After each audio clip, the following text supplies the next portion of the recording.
Morning. You all right? How are you doing on this fine morning? It is the 7th of January, 2026. It's a cold morning this morning in Britain. It's really cold. That's part of the news cycle today, actually, that there's a full-blown snowstorm moving in, blizzards and things all over the place. But we'll get to that when we get into the news. In fact, let's just dive straight into it. You all right, Harry? How are you this morning? Yeah, I'm all good. It's a good day. Good. Yeah, it was freezing actually this morning. It was really icy. Walking in, I was like nearly slipped over like 3 or 4 times. It's really icy. So I guess the roads are a bit treacherous. Okay, let's just dive straight in. So today, the biggest headlines seem to be boots on the ground and one for the road. One more for the road. Oh, Blue Eyes there. My impression of Blue Eyes. I've got kind of greeny eyes, haven't I? Not be nice if they were a bit bluer. Anyways, boots on the ground. That's talking about the French and the British talking about how we might put boots on the ground in Ukraine if and when a peace deal is signed. We'll get into that when we get to it. And one more for the road is reference to new laws that are coming in about drink driving in the UK, lowering it so you can have even less drinks before you're before it's a problem with the police that you're a drink driver. i.e. like 1 pint. They're saying like 1 pint is too much. Because nowadays, right, you can still have 1 pint. Or even, is it a pint and a half? Or, you can have a bit of drink, basically, can't you? And still drive. And it not be illegal. But they're lowering that so it's like almost nothing. Yeah, there's some reports are saying that like 1 beer would put you over the limit. But, okay, let's get into it. On the BBC website, which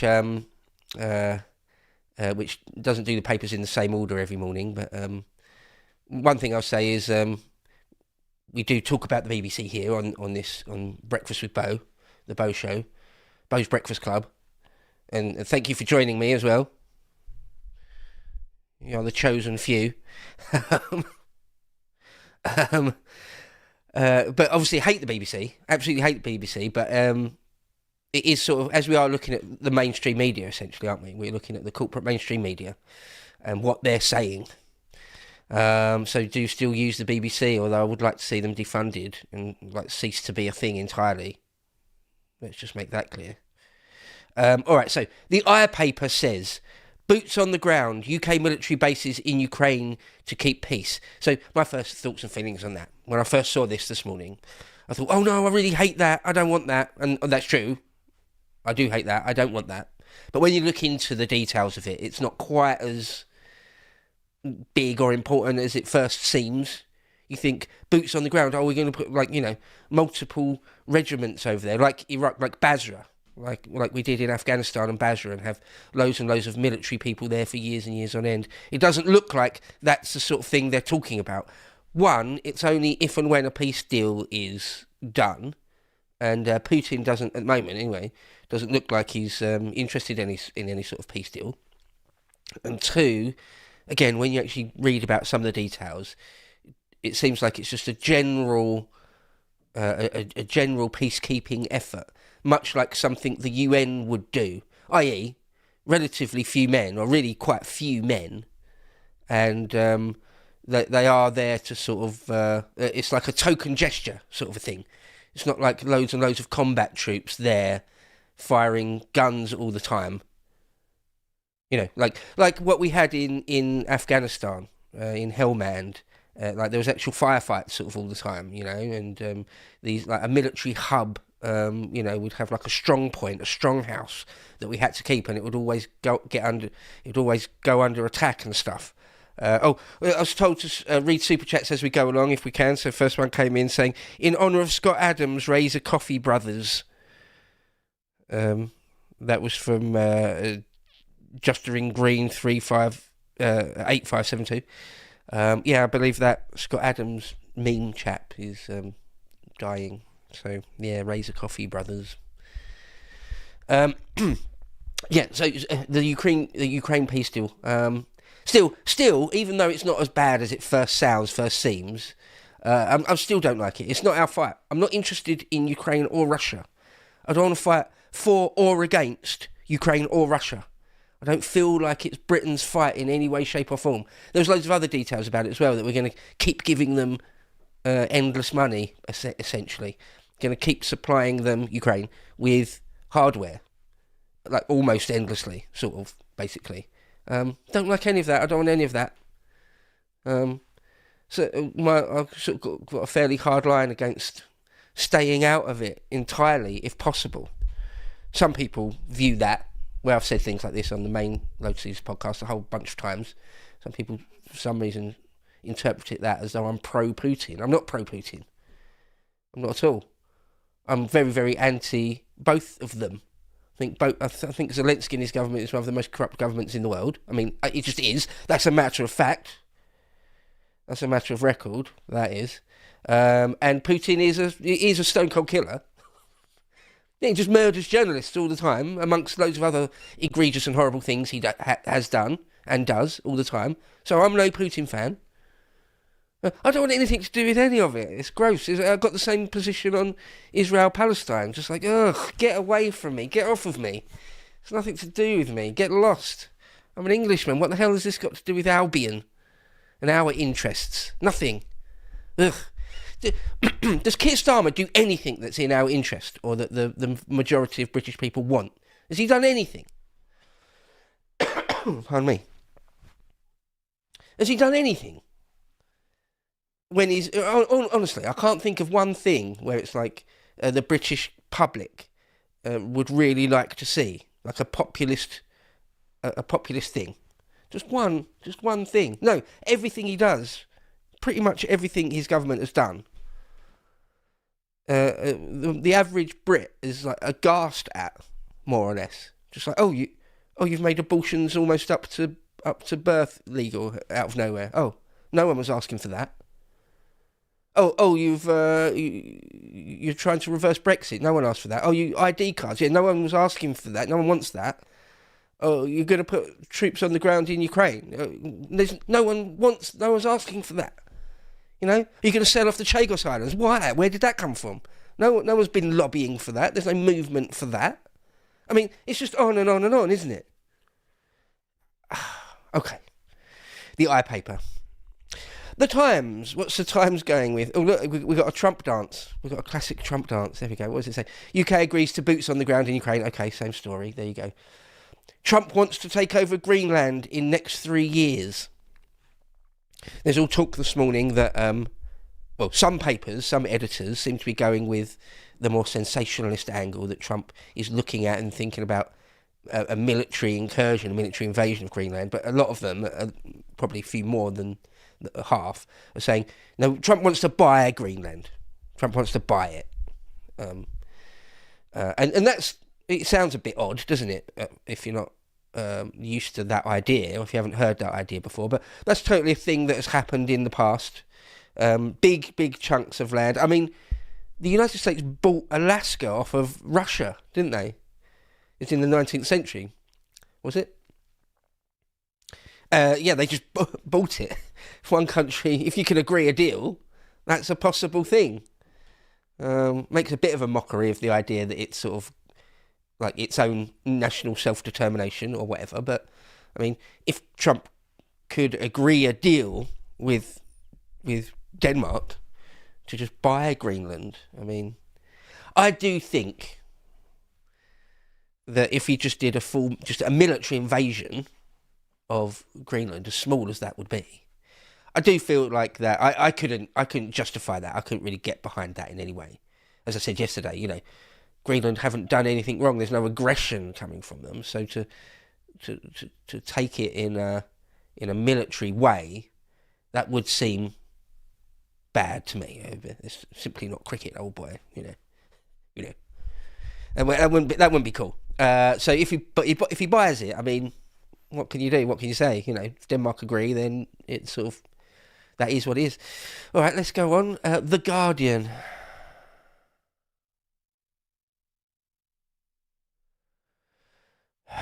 The Guardian. UK and France seal coalition deal to send the troops to post-war Ukraine. So that does seem it is one of the main stories in the British news this morning. Yeah, I saw the, I mean, I saw the press conference with Sir Queer talking on that, and he seemed like pretty ecstatic, pretty happy with himself, that he'd made this deal. It's just unpopular. Pardon me, still got a frog in my throat this morning. I do apologise. It's just unpopular, right? I can't imagine there's many Brits that will be like cheering that on. Will be happy about that. Oh yeah, that's what we really want. We want a deployment, however small, of British troops in Ukraine on basically a permanent or semi-permanent basis. No one wants that. Okay. European leaders rally to support Greenland. Yep. Okay, that makes sense. We can win back voters. Number 10 tells ministers. Yeah, right. Yeah, right. Okay. The Independent. That's a funny picture of Trump, isn't it? They love getting it. He looks particularly orange there. I don't want to just dunk on Trump for no reason, because I'm a little bit of a Trump fan. I mean, the stuff he's done on Epstein is diabolical. And one or two other things he's done I'm not a fan of. Like how he hasn't deported that many people. In the scheme of things, he has deported quite a few people, but in the scheme of things, compared to his promises, what someone like Steve Bannon would have liked to have seen, he hasn't really done it. Beyond that, he's done loads of things that are really based and a million times better than what Joe Biden would have done or Camel Toe Harris would have done. I'm kind of pro-Trump, but not massively pro-Trump. That's my position.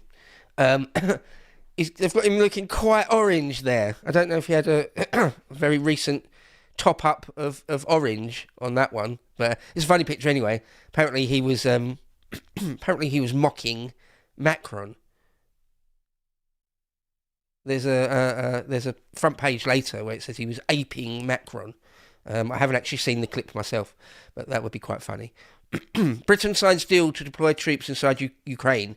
Starmer and Macron agreed to create military hubs within Kiev's territory in the event of ceasefire with Russia, adding to pressure on Putin to agree to end a 4-year war.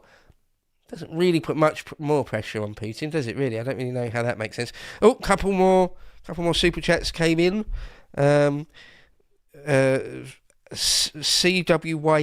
I don't know how that's pronounced, or if it is just CWYE, says, I'm boarding at 21. If only I could have your head. There you go. If you are going bald, you do need like an okay-shaped head, like the back of your head, if it's not too flat or too rugby ball sticking out. It helps to have an okay-shaped skull if you are going bald. I was going bald super young. Came to terms with it super young. Like, I remember when I was like 16 or 17, I realised that the top of my hair was thinning, like quite badly thinning. By the time I was like 18, 20, the hairline had started to recede. Yeah, just start having really short hair. That would be my advice. Get a really short haircut and get used to having really short hair. And then at some point when you're comfortable with it, and the rest of the world knows you as someone that has very, very short hair, then have a skinhead one time. Like have a number 2 skinhead or something. And then one day, bone it off completely. And get used to it. That's what I would say to anyone. Any man that's struggling with baldness. Just learn to come to terms with it. Don't worry about hair transplants or wigs or any of that. Just lean into it. It's not that bad. It's not that bad. Most women don't particularly care. Okay, if that's what your worry is. That's been my experience. All right, The Independent. Oh, I've done that one, The Independent. All right, The Sun. Oh, no, there's another super chat. Principled Uncertainty says, Trump indirectly cost the right the elections in Canada. Yeah, sort of. Kind of felt like that, didn't it? Australia and possibly Romania. I know less about that, but okay. Now he is uniting the EU. Cheers, mate. Super based. He's a twat. Okay, I mean, I see the angle you're saying there, but, I mean, and I get it, I suppose, but he's trying to do what's best for the United States, isn't he? I don't think he cares that much about Australia and Romania. He's going to do what he's going to do. I'm not justifying it. I'm just saying that is what it is. Yeah, okay. Manchester Mudlark said, I can already tell this is going to be my new favourite breakfast show.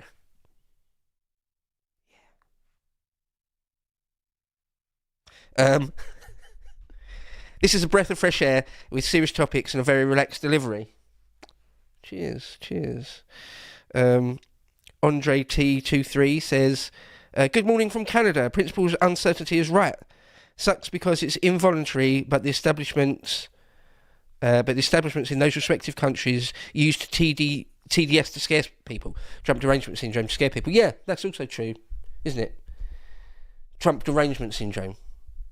I know people in real life that have got Trump derangement syndrome. It's weird. It's mad. It's like, if Trump does something you don't like, you genuinely don't like, like the Epstein, how he handles the Epstein thing, say so. If he does something that's sort of obviously good, say so. But you don't have to be like this. Both ways. You don't have to be like this mad, mindless, pro-MAGA, pro-Trump guy. And you don't have to be a TDS victim. Just be honest with yourself, and if he does something you like, say so, and you get it. Okay. All right. The Sun. The venerable Sun.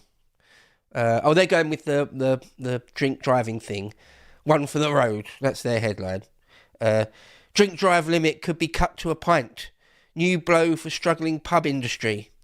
Some have said, I think Nigel said, but some people are saying that this will really, really hurt, particularly rural pubs, where people will go drive to a rural pub, have a drink or two drinks, and then drive home again legally.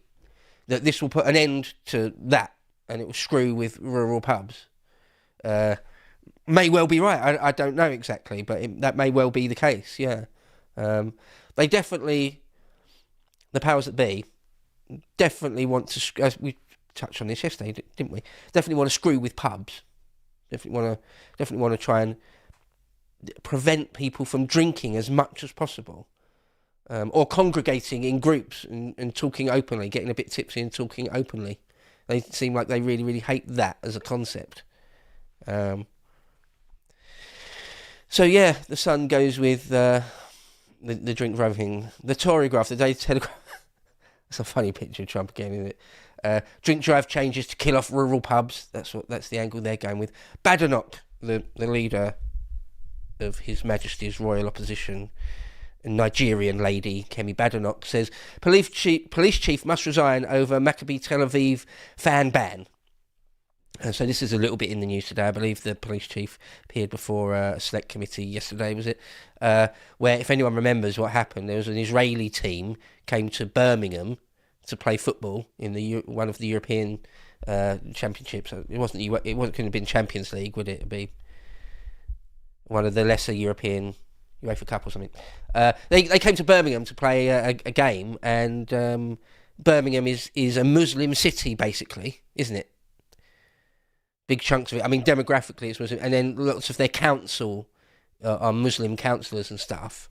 And somehow they put enough pressure on the police to sort of just prevent the Maccabi Tel Aviv fans, who, as I understand, are very poorly behaved fans.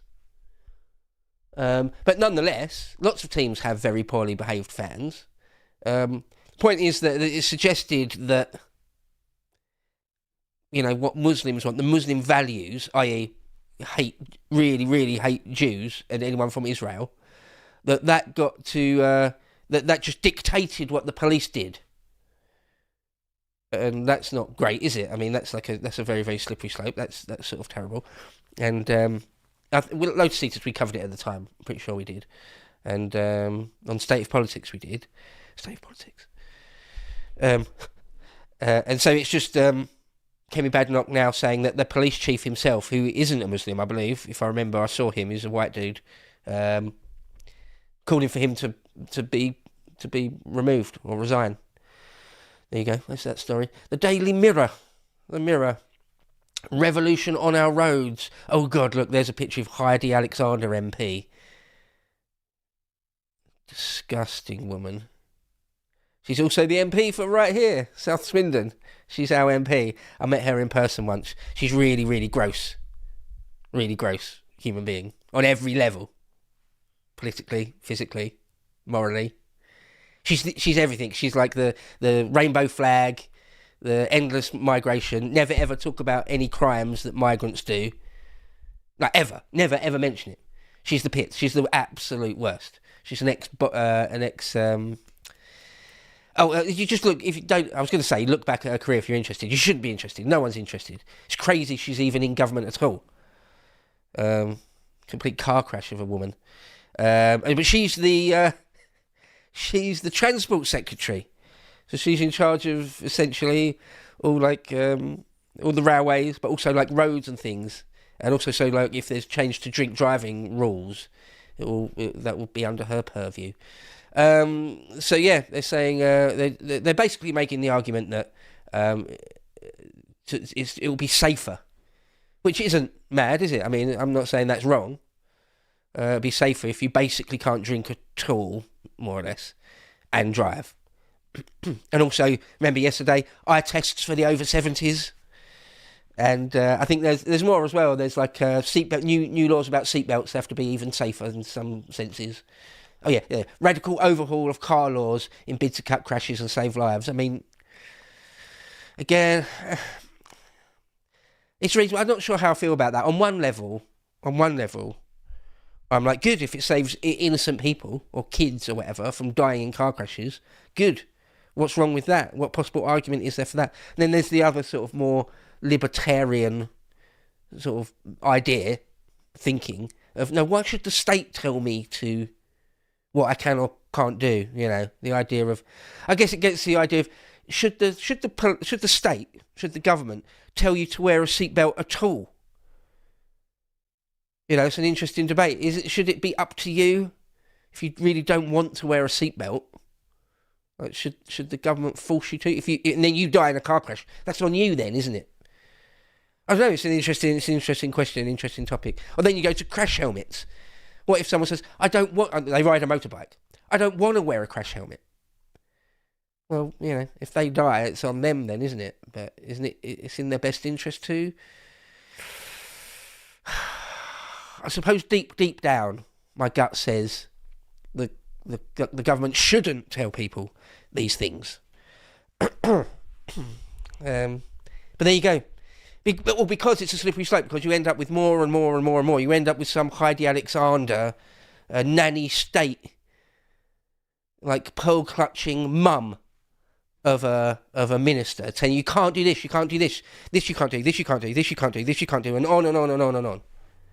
Isn't it? That's the worry. It's a slippery slope. Anyway, all right. Oh, more super chats have come in. What have we got? There's so many. I've got to scroll up. So many. How about this? There are actually loads. Do you think I should read them all, Harry? Am I supposed to? Yeah, am I supposed to read them all? Okay. All right.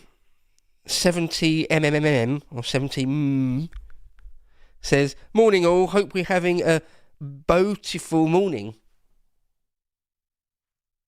Thank you, Beau's Breakfast Club, the Beau Show. Okay, Andre T23 says, it's zero alcohol in Romania and it's the most alcoholic country in Europe. People are totally fine with it. Oh well, fair enough. If that's true, if that's how it plays out, fair enough then. People get used to the idea that you can't drink basically at all, so you just have to make other plans. Well, then maybe it's fine. Although, are there many like car crashes where someone's had one beer though, or two beers? That are like the majority of fatal alcohol-induced car crashes from people that are just below the limit, because the limit's already quite low. But anyway, it's an interesting point in Romania, if that's the case. I didn't know Romania. I don't know if that's true. If it is true that Romania is the most alcoholic country in Europe, I'm not sure if that's true. I'm betting the Irish have got a shout for that one.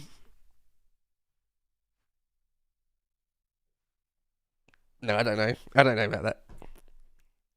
The Irish revel in the fact that they're big drinkers. All the Irishmen I've ever met love the caricature that they drink massively. Okay, Skibbity G says prevent people from talking in pubs. Yeah, that's sort of what it is. It feels like, doesn't it?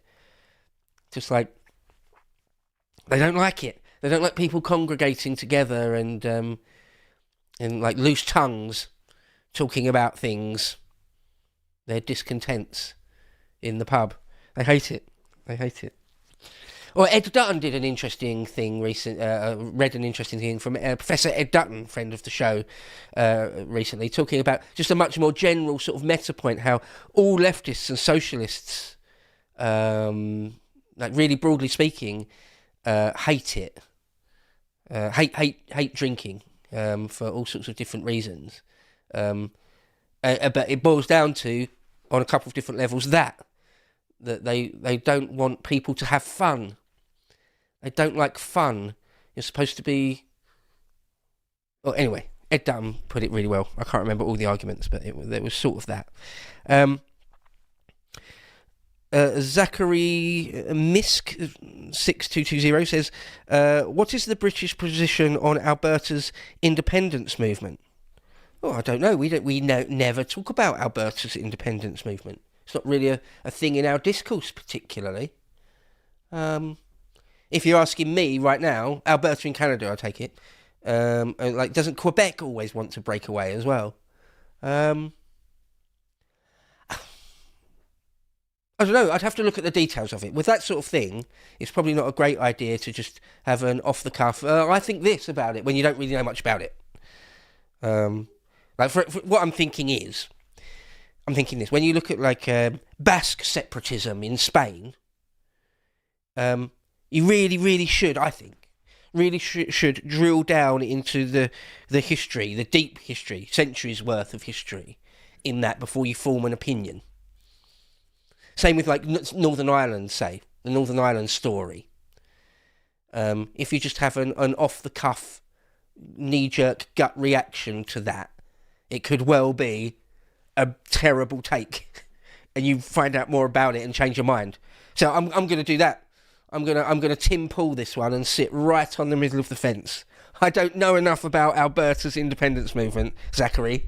Sorry to say, but that's the real answer. That really is my real feeling. Okay, Mr. Gently Benevolent says, Beau is the best Spice Girl. Yeah, king of the Spice Girls. When someone first called the Lotus Eaters Spice Girls, I thought that was hilarious. So much so that I've described myself on Twitter once or twice as king of the Spice Girls or whatever.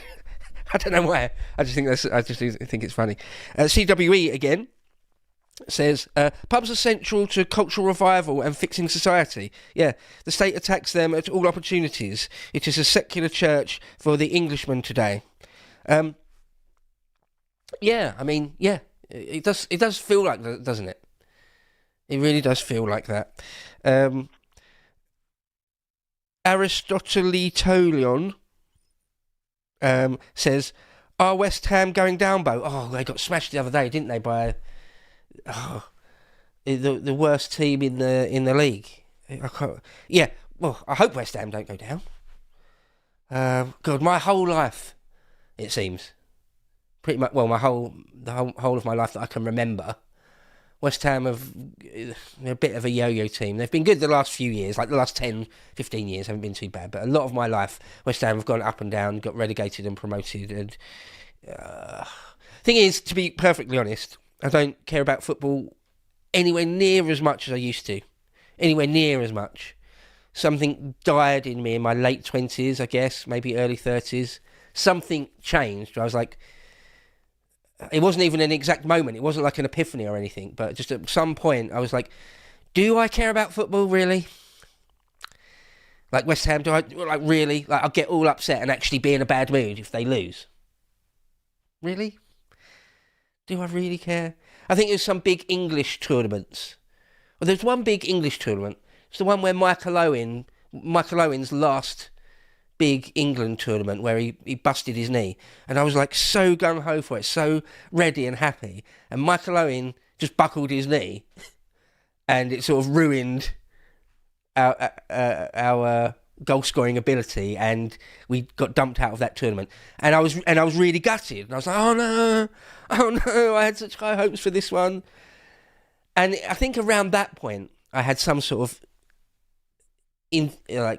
introspection, and I was like, why do I care so much? Why do I actually let it really genuinely affect my emotional well-being? And at some point around then, I just sort of let it go. I just let football go a bit. Anyway, I hope West Ham don't go down. Okay. FM Dawn Browning. What is that? Field Marshal Dawn Browning. Field Marshal. Just gives $10, 10 Aussie dollars. Thank you, Dawn Browning. Jeremy McDude says, I would feel safer on the motorway driving a race car with all the gear in the event of a crash than I do in a regular car. Is all the gear in the event?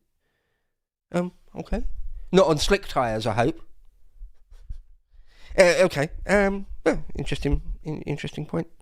And then Jacob Wolf 6288 doesn't say anything and just gives $10. So thank you very much for that. All right, back to the papers.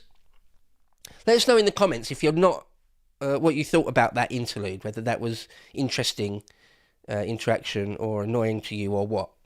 Whether reading super chats in the middle of things is. Anyway, more's coming. Jacob Wolf 6288 again says, love the show. Good morning, Britain. Every nation should look out for their own interests. If America can garner a complete dominance of our hemisphere, I recommend Britain join Anglosphere. Like, go Anglosphere. I mean, yeah, broadly, I agree with that, broadly.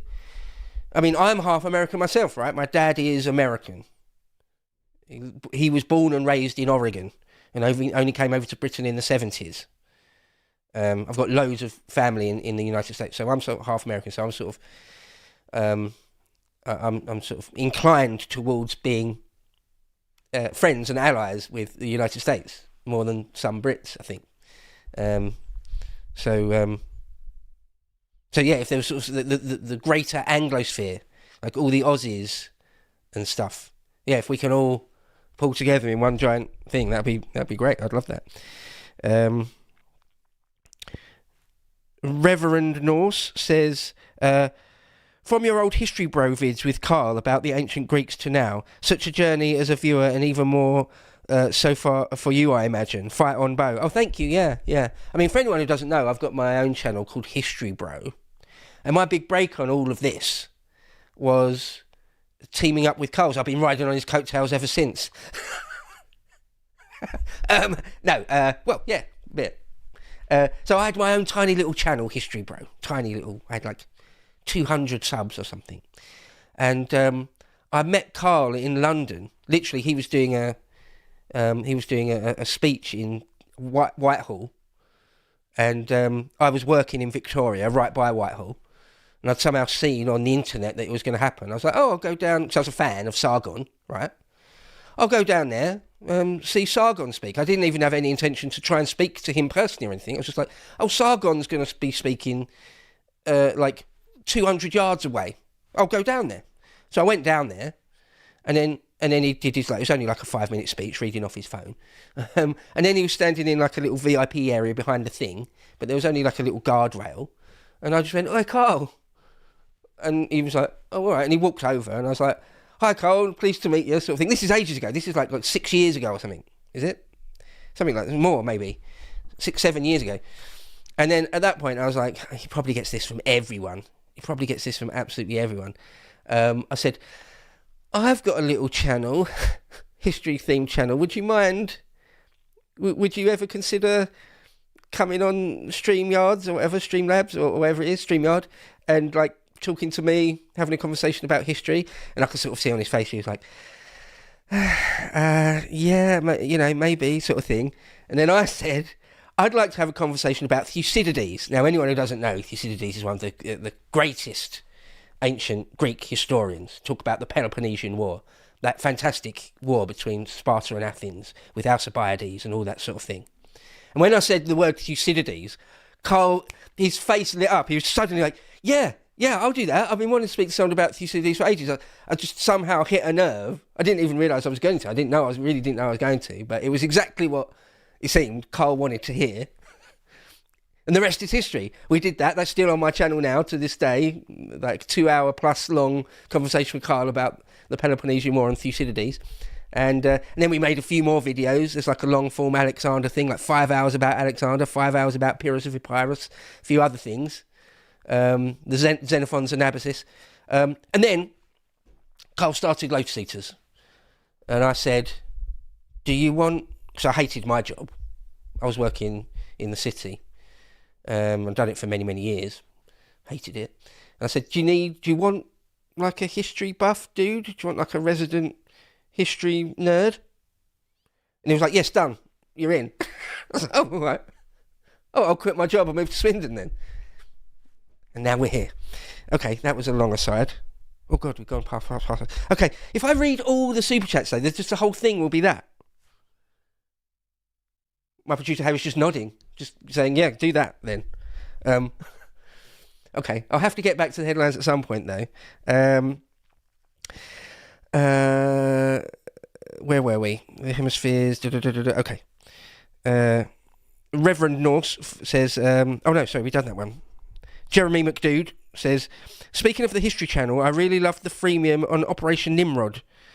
Those kinds of military operation history things are always cool to listen to. Yeah, thank you very much. The last Epochs, that is my history show on lotuseaters.com, behind the paywall though. Do sign up, as little as £5 a month, bronze tier membership.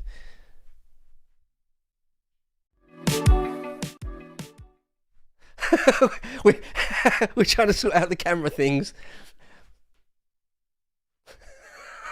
We'll get used to it. It's teething problems. We'll get used to that. We've got to work together. Yeah, the last Sunday's one was nearly 2 hours of me talking all about Operation Nimrod. Anyone who doesn't know, that's when the SAS broke the Iranian embassy siege in the middle of London in 1980.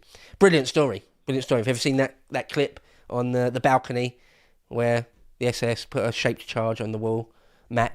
John Macaulay's, and it blows up, and then the SAS go in. Cool story. Yes, cool story. So thanks, Jeremy McDude. Yeah, I thought it was actually among one of my better ones ever. And we got a Rumble rant here from Bone Apple Tea Party. Says, not Spice Coals, but Hoose Coals. It's a reference to obviously like the Anglo-Saxon house coals, Hoose Coals, however you pronounce that. You know, the men that protected Harold, King Harold. Yeah, that is cooler. That is a lot cooler than Spice Coals. I'd rather be a house coal than a Spice Coal. But all right, okay. So before any more come in, let's get back to the papers. The Mirror. Did already that? Yeah, the radical overchange of driving stuff. The Daily Mail. Police blunder to defy belief. Oh, their blunder defies belief. It's funny how headlines often are not grammatically correct, are they? So this is a story where it says, family spent 3 weeks grieving after being wrongly told teenage son had died in car crash, while second family were told their son survived when he was actually dead. So yeah, this is a story in the British news today. It's a crazy one. Earlier in December, in like mid-December, all right, December the 13th or something or other, there was this car crash, really bad, sad car crash. 3 young people in the car, 2 boys and a girl, and they're all like 17, 18 years old sort of thing. And 2 of them died in that car crash, and 1 lived. The girl died, 1 of the boys died, and 1 of them lived. And the police, like, wrongly identified which one had died and which one lived, and told the wrong family. And it only came to the police only realised their mistake like a couple of days ago. And they've only just and like on the 4th of January or something, they found out that they'd got it wrong, and they told the families. And now it's in the news. Okay. But a few questions for me. Obviously, how can the police make such an error? But the other thing is, how did neither of the families... Because the other kid that didn't die, he's still in hospital, like terribly injured, and I think even like under sedation or was in a coma or something or other. How did neither family realise? Well, didn't they identify the body of the dead one? Did the family of the kid that didn't die go and visit him in hospital yet? How is that? Anyway, that's a story. That's one of the stories in the news cycle in Britain today. The Financial Times: Venezuela's oil output faces collapse as US naval blockade chokes exports. Interesting. I wouldn't have thought there'd be a giant amount of exports at this juncture anyway, because of what's happened. But if the US Navy is fully blockading the coast, yeah, I wonder what that will do to oil prices. Because your gut reaction is that, that will make the oil price go down. Not necessarily. Traders and market makers are a bit more savvy than that. They might calculate something else, that there will then be a surge later, or it will make demand go up in some way. Okay, but that's what the Financial Times is saying, that the collapse of US naval blockade chokes exports. There's a picture there of a gunman on the streets of Caracas. That's another one of the stories in the news at the moment, is that, and I don't know really, because I'm not there, obviously, I don't know really to what extent this is true, but some of the stories out of Caracas are saying that far left gunmen are taking control of the streets of Caracas, and that like actual military posts are being abandoned by actual military personnel. And so that new leader, that Delcy Rodriguez or Hegseth, might have to take things into their own hands if that, gets out of control, because nobody wants a bloodbath, do we? The Metro, perhaps the worst of the worst. The Metro, I think it's worse than the Guardian. Anyway, what have they gone with today? What slop have they gone with today? Grokky Horror Show. It's obviously a pun on Rocky Horror Show, isn't it?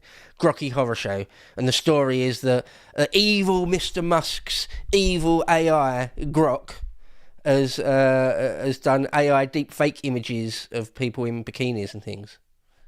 It's happened. I've already had it done to me. Dan Tubbs had it done to him. Carl must have had it done to him. That's the nature of having your real face out there. People are going to shop you in things.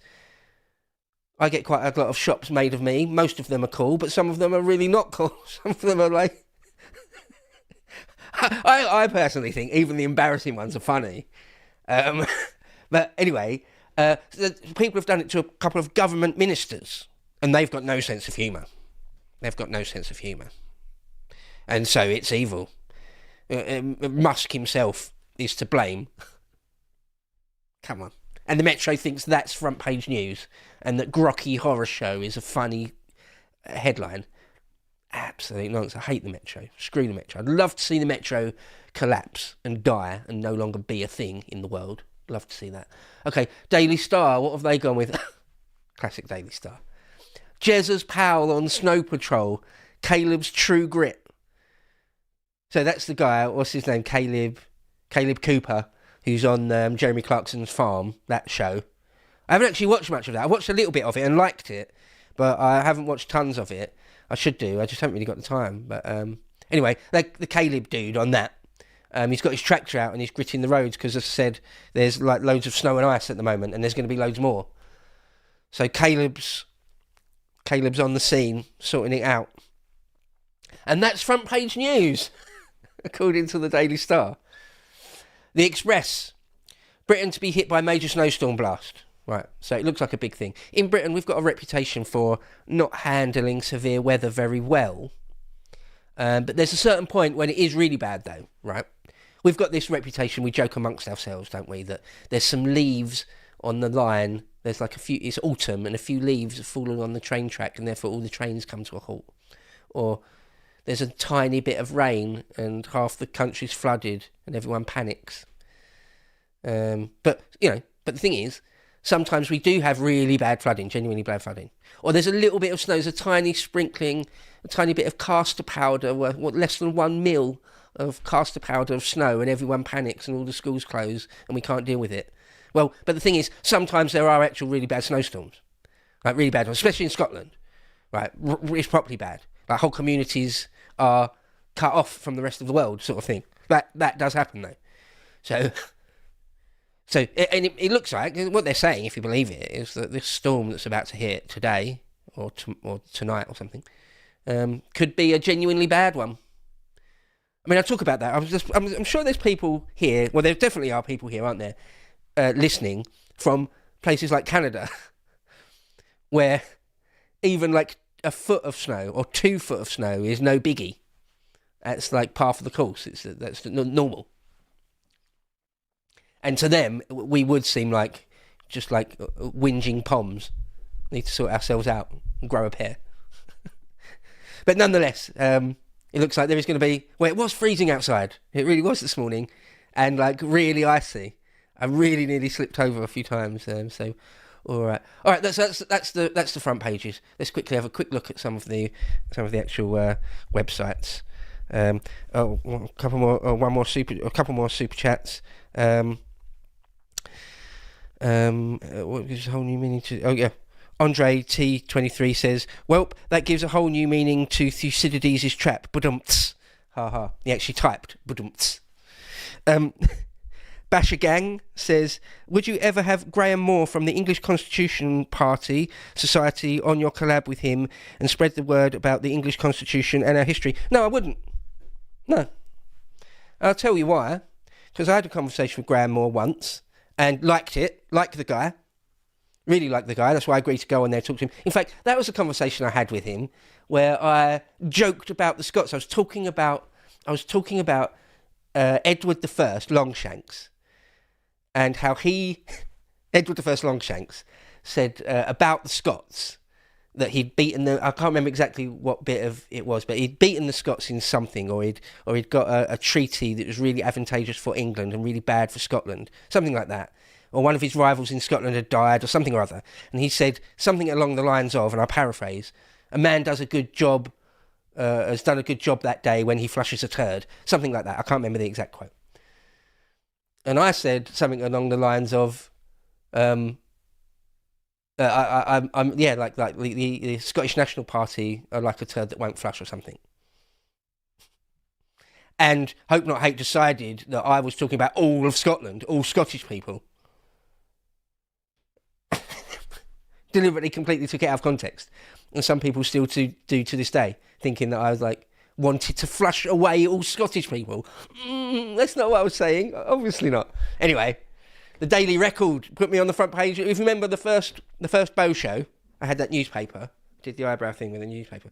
The Daily Record, a Scottish newspaper, put me on a socialist rag, a socialist slop rag. Put me on the front page of their paper, gloating that I'd been deselected from Reform because of it, because of Hope Not Hate. But so anyway, yeah, I was Graham Moore. So I said that on the Graham Moore show. And was friends with Graham Moore, liked Graham Moore, liked the guy. What they call him, Daddy Dragon or something, Big Papa Dragon or something or other they call him, I can't remember now. And then this one day on Twitter, he just completely attacks me out of nowhere, basically, calling me a moron and an idiot and something. I had some take on something or other, I can't even remember what it was. And he went full-blown berserk at me, going, "Oh, I thought better of you." I can't remember what the actual thing was, but... Oh, that was it. It was the Manchester airport thing where the cop boots that guy in the face. And I was just like, yeah... I was like fanboying that. Yeah, boot him in the face. I don't care. It's good. And Graham Moore went mad at me a bit, like going, "You're an idiot. You're like," I don't know if he called me a Nazi, but I think he might have done. He went right off the rails at me. So I just blocked him, and that's it. And I'm not going to speak to him again. So that's Graham Moore. But I will say that what he fights for is noble and good. I won't deny that. On that level, well done, Graham. In fact, let's have a rapprochement, Graham. Let's have a rapprochement. I'll unblock you. I'll unblock you this morning, and we'll DM. Why not? If you're prepared to talk to me. But I did block him first, I think, but it was because he was going mad at me. I don't know. Anyway, move on. We'll move on from that. Caesar, someone else said, what is it? Jacob Wolf 6288 says, "Caesar or Napoleon? Who's the more impressive despite the ultimate downfall?" Oh well. Caesar. It's pretty clear to me.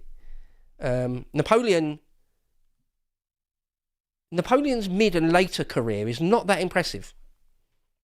Well, it is actually. Sorry, it is. The campaigns of 1814 are really impressive. But the point is, Napoleon lost a fair bit. Napoleon did lose battles a fair bit. He made some massive strategic errors. The whole Peninsular War is like a Vietnam strategic error. Going in, like the 1812 campaign, going into Russia, strategic error. Caesar didn't really make any, really. Like the odd little hiccup here or there, but Caesar was a greater strategist and tactician, I would say. A greater commander in the field. Yeah, Napoleon Wellington called him a mere pounder, didn't he, at Waterloo? So I go for Caesar over Napoleon. Anyway, Holden 4567 says, I don't know if it's a typo. I guess it's a typo, but I think they're trying to say, would you get MMA Guru on He's Based? I don't know who MMA Guru is, but I'm a big fan of MMA. I love MMA. I've been watching MMA since UFC 1, since Royce Gracie. So, yeah, since Oleg Taktarov. Anyone remember these names? Blast from the past? Nobody? Anybody? Ken Shamrock? No? Okay. Okay, that's all the super chats for tonight. Let's quickly do some more of this before more super chats come in. US discussing options to acquire Greenland, including use of military force, White House says. So, the White House is saying we could use force or we could buy it. I think... this might age badly, this take might age terribly badly, but I think it's much more likely, isn't it, that they're going to buy it. Okay, time is running so out that I'm going to move straight on to American things instead. So the Washington Post goes with, Maduro raid killed about 75 in Venezuela, US officials assess. Yesterday, pardon me, yesterday they were saying it was more like, I saw one report said 32. Now they're saying it's more like 75. One interesting note that came out is that a lot of them were Cubans, like the security guys directly around Maduro protecting his person in the last instance were Cubans, which is interesting, like the Cuban connection. Okay, the New York Times says Stephen Miller offers a strongman's view of the way. Okay, right. The New York Slimes. The Los Angeles Slimes says US begins its battle in court with Maduro. Okay, Trump threatens to launch attacks on 5 nations. Okay. Who's this? Earlier 911 calls, I nearly said 9/11 there. Earlier 911 calls to Rob Reiner's home could be key in legal battle over son's mental condition. Oh yeah, so Rob Reiner and his wife were murdered by their own son, wasn't it? You remember that? Crazy story that. I mean, I kind of hated Rob Reiner the man, but loved loads of his work and his films. Loads of them. The Princess Bride, Spinal Tap, wasn't it? And A Few Good Men. Loads of other things. His performance in Wolf of Wall Street was pretty damn good, wasn't it? Yeah, and it seems like his mentally ill son murdered his own mum and dad. Terrible. Who knows what really happened that evening in the Reiner home. Japan to check if China's latest dual-use export ban covers rare earths. This is a thing that's going to dominate the future in some ways, isn't it? Rare earths. Who controls the rare earth minerals of the world? As the name suggests, they're quite rare. It's not just like copper or iron ore. There's only a few spots in the world. A lot of it's in Central Asia. I remember seeing a map not too long ago. A lot of it's in like the stans, Uzbekistan, Kyrgyzstan, Kazakhstan, all those Central Asia sort of places, if I recall. I think there's quite a lot in Ukraine and Russia, but anyway, whoever controls them, there may well be future wars over really entirely over access to that. All right, the Xinhua network goes with Chinese ROK leaders hold talks on bilateral ties and international affairs. Okay, Eyes on Hainan. That's a province in China. China's first commercial spaceport completes 10 successful launches. See, the Chinese their website is always just bigging up the Chinese in every possible way. So it's interesting, isn't it, to see the difference, the way the BBC try and dunk on Britain and the British government at every possible opportunity, it seems, right? The New York Times and the Washington Post dunk on America, dunk on the American government all the time. It's like it's their raison d'etre, it's their reason for being. They'll manufacture things in order to dunk on their own government or whatever. The Chinese, they're like, nearly every story is how brilliant they are. A new brilliant thing China has achieved or going to achieve. There you go. What's this one? What news website is this? I can't see. Oh, it's the Indian one. Not accessible. I don't care. I'm going to stop using the Indian one. Nobody cares about Indian things unless you're in India or an Indian expat. Like, I don't know about any of their things. I don't care about it. Right, okay. TASS or TASS, still don't know how people pronounce that. The Russian, one of the main Russian news agencies says Macron voices his plans to hold conversation with Putin as soon as possible. Macron's not going to be in government for much longer. Like, what is it, a year, couple of years at best, if he can cling on that long? Macron's not going to be the leader of France for a great deal longer. I guarantee you that. Bild, the German outlet, they go with dead whale lies on the bow of a ship. And then there's a picture of it. Sad. That's horrible. I like whales, unless it's an orca whale. I don't like orca whales, killer whales. I'm fascinated by the story of Antarctic exploration, both Captain Oates, all that, and Shackleton. All that. And orca whales are absolutely insane killers. The way they kill penguins and then flip the body around for fun, the way a cat plays with a dead mouse or something. Orcas are like stone cold killers. Like, they look cute and they seem cute, I suppose, but they're actually like sadistic murderers. They're like psychopaths. It's like a chimp. You might be a fan of chimps. You think they're cool. Oh, it'd be cool to play around with a chimp. No, it'll rip both your arms out and gouge your eyes out. They're psychos.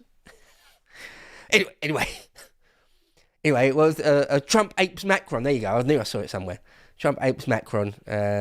We won't play the video. You can check that out in your own time. All right then. What else? And finally, then it will be finally for today. We're very nearly at the top of the hour. Le Monde, Le Frogs. What are the French saying about today? They are going with. After the Crans Montana tragedy, that's a Swiss ski resort where loads of people burnt to death, residents express anger and shame. I did see one report that the owner of that bar may not have done his due diligence, or he had a slightly shady background or something. I don't know if any of that's true, but I did see a headline somewhere saying that. Deep freeze grips Europe, killing 6 and disrupting travel. There you go. So it's not just England that we're in the middle of a deep freeze. And it does seem like a relatively bad one. It's not just like moaning about a tiny bit of snow. It is actually, fairly severe weather conditions. All right, let's see if we've got any, just to finish out any more. There are one or two more super chats. Let's see. Basher Gang says, Graham has a real hatred of police British state brutality dating back to the Peterloo massacre. And we talk about Graham Moore again. Does he?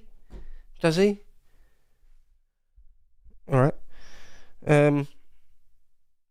Asher Lee 97 says, release the Beau bikini pics or unsubscribe. As long as it's a tasteful bikini. Pixel Rick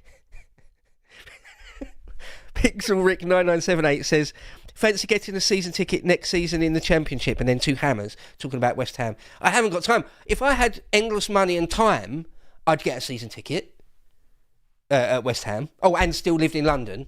If I still lived in London, had endless time and money, I would get a season ticket, I think. And go to a few away games. Go to half a dozen away games a year. Maybe. But I haven't got any of those things. I haven't got endless time money, and I don't live in London, so I'm afraid I won't be getting a season ticket. All right, it is just gone 9 a.m. A little bit different today. We're still working it out. There's still teething problems, Harry. We're still working stuff out. We'll try and get our camera game down. And see whether there was too many super chats there, but I'm supposed to read them out. We'll have to talk about that. All right. Well, until tomorrow. Remember, today is the first day of the rest of your life. Do try and make it count. You know, carpe diem, seize the day if you can. I know it's not possible every single day, but you haven't got an endless amount. There are a finite amount of days in your life. So do try and make it count if you can. So until tomorrow morning, take care.